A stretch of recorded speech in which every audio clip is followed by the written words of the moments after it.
এবার প্রকাশ্যে বাকবিতণ্ডায় জড়ালেন মার্কিন প্রেসিডেন্ট ডোনাল্ড ট্রাম্প ও ইউক্রেনের প্রেসিডেন্ট ভলোদিমির জেলেনস্কি। পূর্বে পাল্টাপাল্টি কথার লড়াই চললেও এবার তুমুল ঝগড়ায় লিপ্ত হলেন তারা। ২৮ ফেব্রুয়ারি হোয়াইট হাউসের ওভাল অফিসে বৈঠকে তাদের মধ্যে উত্তপ্ত বাক্য বিনিময় হয়। অদ্ভুত পরিস্থিতিতে ইউক্রেনের খনিজ সম্পদে যুক্তরাষ্ট্রের নিয়ন্ত্রণ নিয়ে দুই রাষ্ট্রনেতার চুক্তি সইয়ের কথা থাকলেও শেষ পর্যন্ত তা হয়নি। কি এমন হলো যে সেসব পণ্ড হয়ে গেল?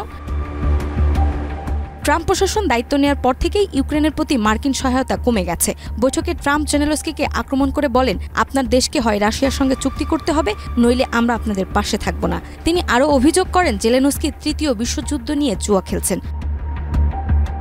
এ সময় উত্তপ্ত প্রতিক্রিয়া জানান জেলেনস্কি। তিনি ট্রাম্পের রাশিয়া পুতিন প্রসঙ্গে নমনীয় অবস্থানের সমালোচনা করে বলেন, একজন খুনির সঙ্গে কোনো ছাড় দেওয়া উচিত নয়। ট্রাম্পের সঙ্গে সঙ্গে যুক্তরাষ্ট্রের ভাইস প্রেসিডেন্ট জেডি ভ্যান্সও জেলেনস্কির প্রতি অসন্তোষ প্রকাশ করেন এবং বলেন, আপনি একবারও কৃতজ্ঞতা প্রকাশ করেননি। জবাবে জেলেনস্কি বলে, আমি বহুবার আমেরিকার জনগণকে ধন্যবাদ জানিয়েছি।